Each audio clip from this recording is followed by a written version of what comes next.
The sound. The sound of Essex. And all the music you love. BBC. BBC Essex.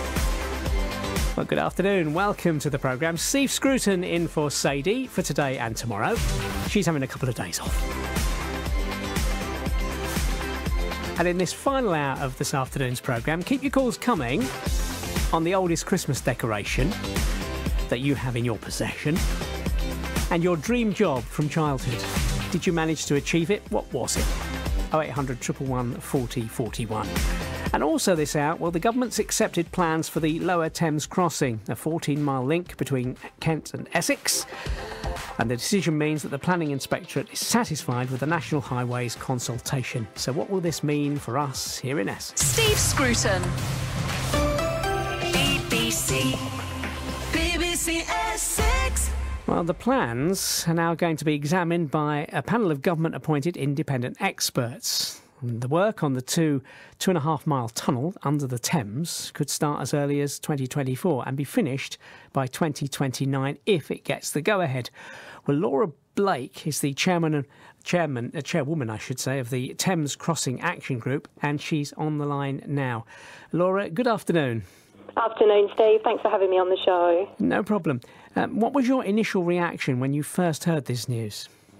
Well, we knew the decision was going to come out on Monday, and we were a little bit surprised because at least one local authority had put in their adequacies of consultation representation that they felt that the consultations weren't legally compliant. So it was a bit of a surprise, but I guess that just proves that the bar is set low and that the Planning Inspectorate had little option but to accept it. National Highways do say, though, that concerns are being listened to and they're trying to mitigate any environmental damage. I mean, what would you say to that?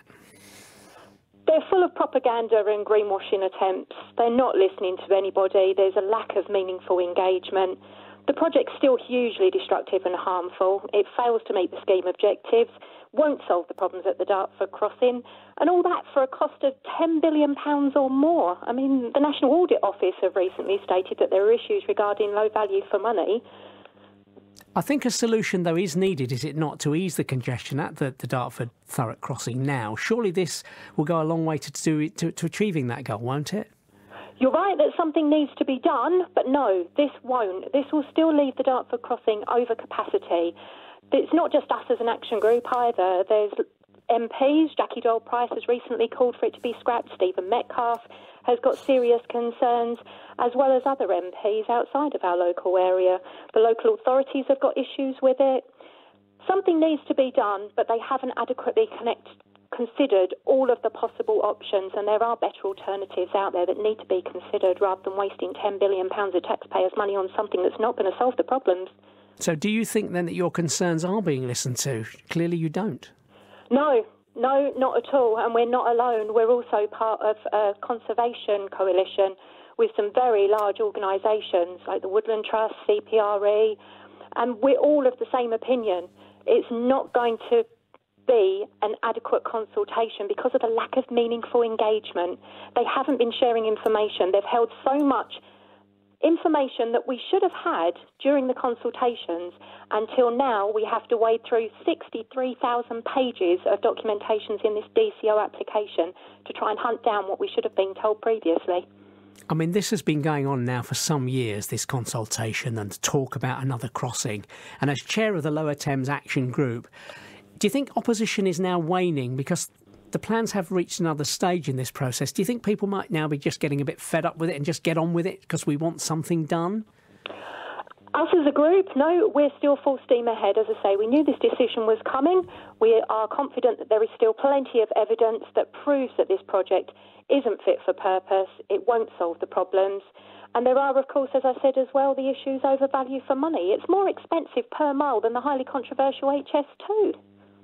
So, I mean, it's probably difficult to answer this question, but I'll give it a go. I mean, what would your alternative suggestion be then? If this one's not good enough, this 14-mile road section plus the 2 tunnels under the Thames, just slightly the other side of the original crossing, I mean, what would your solution be then?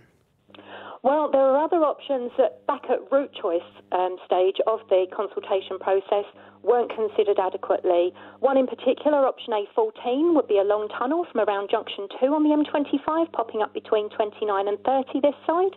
And that would actually bypass the current crossing, take all the national traffic through, avoid the need to reduce the speed limit to 50 miles an hour, avoid needing to close for every 15 to 20 minutes for hazardous vehicles. There's also a lot of new evidence coming out in favour of rail improvements between Ashford and Reading, and that would negate the need for the Lower Thames Crossing by taking a lot of freight. There's 42% of vehicles using the Dartford Crossing are goods vehicles, and getting it onto more sustainable rail. Do you think, though, that these alternatives that you're suggesting, do you think it's now too late for this, or, are you going to press on? We'll carry on pressing on. Those options obviously are not on the table in this examination. The examination is purely about what National Highways have proposed as a route, but the government obviously still have the chance to change their mind and to go back to the drawing board rather than wasting huge amounts of our money. It's always good to talk to you about this subject, and it's not over yet until the fat lady sings, as we say. Thank you so much for taking part this afternoon. Laura Blake, as we said, is chair of the Action Group, the Thames Action Group, the Lower Thames Action Group. It's 5:15.